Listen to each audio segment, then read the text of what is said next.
నమస్తే. Welcome to Telugu రాజ్యం. ఈ రోజు మనతో పాటు ఉన్నారు సీనియర్ అనలిస్ట్ అలానే సోషల్ యాక్టివిస్ట్ కృష్ణకుమారి గారు. వారితో మాట్లాడదాం. మేడం నమస్తే.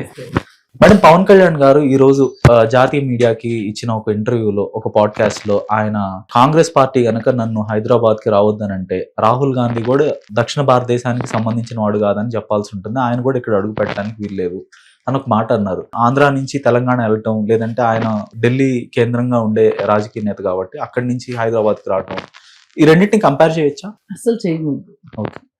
ఎందుకు చేయకూడదంటే పవన్ కళ్యాణ్ది ఒక ప్రాంతీయ పార్టీ. ఆయన హైదరాబాద్ లో స్థాపించినప్పటికీ ఈ పార్టీని ఆంధ్రప్రదేశ్ లోనే ఎక్కువ ఆపరేషన్ లో ఉంది. తెలంగాణలో చాలా తక్కువ ఉంది. ఎన్నికల్లో కూడా అడపా పోటీ చేస్తున్నారు. పెద్దగా ఓట్లు రావట్లేదు. పెద్దగా ఓట్లు రానంత మాత్రాన హైదరాబాద్ రావద్దని కానీ, హైదరాబాద్ లో పోటీ చేయొద్దని కానీ ఎవ్వరు అనలేరు, అనకూడదు. కానీ కాంగ్రెస్ పార్టీ నిన్నెందుకు రావద్దండి తెలంగాణకి? కాంగ్రెస్ పార్టీగా రావద్దని ఎప్పుడు చెప్పలే. ఎవరో కొద్ది మంది మేధావులు, యాక్టివిస్టులు మాట్లాడారు. వాళ్ళకి ధీటుగా నువ్వు సమాధానం చెప్పారు. Parents they matter.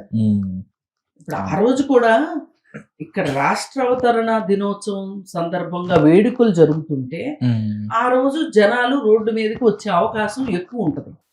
ఆ సందర్భంగా నువ్వు మీటింగ్ పెట్టుకుంటాను అంటే శాంతి భద్రతల సమస్య రావచ్చని. అలాగే ముఖ్యమంత్రి కూడా ఒక 2-3 చోట్ల కార్యక్రమాలు ఉన్నాయని. మరి ముఖ్యమంత్రి కార్యక్రమాలు ఉన్నప్పుడు, మంత్రుల కార్యక్రమాలు ఉన్నప్పుడు, లోకల్ గా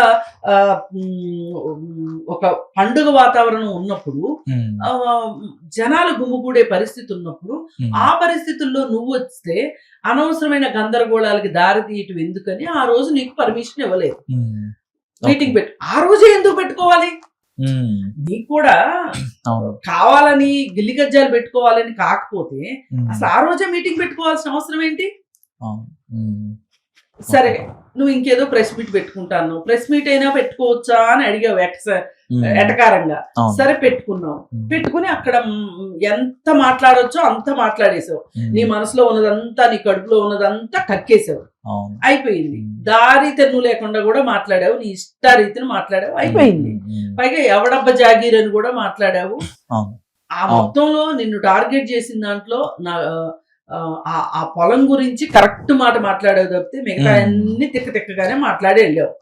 పొలం గనక మీరు దానికి సంబంధించి విచారణ చెయ్యండి, ప్రభుత్వాన్ని తేలితే రాసిస్తే చేస్తాను, ప్రభుత్వాన్ని తేలితే రాసిచ్చేస్తాను అనడం ఏ రాజకీయ నాయకుడు ఆ మాట మాట్లాడట్లా. ఏ ప్రైవేట్ వ్యక్తులైనా అలా మాట్లాడట్లా.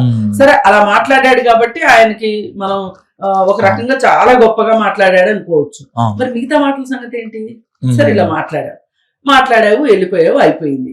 అసలు ఇప్పుడు నీకు రాహుల్ గాంధీతో పోటీ ఏంటి? అసలు రాహుల్ గాంధీ ఎక్కడా, నువ్వెక్కడా? నేను ఒక మనిషిని ఇంకొక మనిషితోటి కంపేర్ చేసి కించపరిచేంత అవివేకనైతే కాదు నేను. కానీ రాహుల్ గాంధీ ఒక నేషనల్ పార్టీకి అతను అధ్యక్షుడు. అతను ఈ దేశం మొత్తం మీద ఎల్ఓపి కూడా ఎక్కడైనా తిరగొచ్చు. ఆయన దేశానికి ప్రతిపక్ష నేత. ఎల్ఓపి ఈ దేశానికి ప్రతిపక్ష నేత. పైగా వాళ్ళది జాతీయ పార్టీ. జాతీయ పార్టీ వాళ్ళు దేశం మొత్తం ఎక్కడైనా తిరుగుతారు. ఇప్పుడు రాహుల్ గాంధీని రావద్దు అంటే బీజేపీని కూడా రావద్దు అన్నట్టే లెక్క. అంతే. ఇప్పుడు దక్షిణాదికి రావడానికి ఆయన వీలు లేదు అంటే దక్షిణాది ఏమన్నా నీకు ఎవరైనా రాసిచ్చారా? దక్షిణాది మొత్తం రావద్దు అనడానికి. కర్ణాటకలో వాళ్ళ పార్టీ అధికారం ఉంది, కేరళలో వాళ్ళ పార్టీ అధికారం ఉంది, తమిళనాడులో వాళ్ళు భాగస్వామ్యంలో ఉన్నారు, తెలంగాణలో వాళ్ళ అధికారంలో ఉన్నారు. ఏం మాట్లాడతావు నువ్వు? అసలు నీకేమన్నా అర్థం ఉందా? నువ్వు మాట్లాడేదానిక ఏమన్నా మాట్లాడేదైనా నీకు సమర్థనీయంగా అనిపిస్తుందా? అసలు ఒక నేషనల్ పార్టీ లీడర్ని పట్టుకుని నువ్వు రావడానికి వీల్లేదనే హక్కు ఎక్కడుంది? పైగా ఇంకొకటి కూడా, పవన్ కళ్యాణ్ తెలంగాణలో పోటీ చేస్తాను అంటే ఎవ్వరూ అడ్డుపడరు. రాజ్యాంగ పరంగా, చట్టపరంగా ఆయన్ని అడ్డుకునే శక్తే లేదు. ఆయన పోటీ చేయొచ్చు. పైగా ఆయన ఇక్కడ కేసీఆర్ చేసినట్టు నాది ప్రాంతీయ పార్టీ కాదు, దేశీయ పార్టీ అని చెప్పి జనసేన పార్టీని దేశం అంతా విస్తరిస్తే కూడా తప్పే లేదు. మరి చేసుకో, ఎవరు వద్దన్నారు? ఆల్రెడీ జాతీయ పార్టీ వాళ్ళని పట్టుకొని నువ్వు ఇలా మాట్లాడుతూ ఒక ప్రాంతీయ పార్టీ వాడివి, ఇంకా కనీసం ఈ రెండు ఒక రాష్ట్రంగా ఉన్న రాష్ట్రం విడిపోయింది కాబట్టి నువ్వు తెలంగాణలో నేను పోటీ చేస్తాను అన్నా గానీ నీ మాటలకు ఒక విలువ సులువు ఉంది. కానీ వేరే రాష్ట్రంలోకి వెళ్ళాలి అంటే నువ్వు జాతీయ పార్టీ అవ్వాలి. జాతీయ పార్టీ కాకోకుండా నువ్వెట్లా వేరే రాష్ట్రాలకు వెళ్తానంటావు? ప్లస్ అందులోనూ ఇప్పుడు ఆయన తమిళనాడులో పర్యటన చేయొచ్చు, కర్ణాటకలో ఎక్కడైనా చేయొచ్చు, కానీ తెలంగాణకి ఆంధ్రాకి ఒక బ్యాక్గ్రౌండ్ ఉంది. మనం ఒక ఎన్నో ఉద్రిక్తతల మధ్య ఎన్నో ఘర్షణల మధ్య విడిపోయాం. కొంత సెన్సిటివ్ గా వ్యవహరించాల్సిన అవసరం ఉంటుంది. మిగతా రోజుల్లో సెన్సిటివిటీ ఉంది అంటే నేను ఒప్పుకోనండి. ఆ రోజు రాష్ట్ర అవతరణ దినోత్సవం, ఆ రోజు వచ్చి ఎట్లా మాట్లాడతావు? అవును.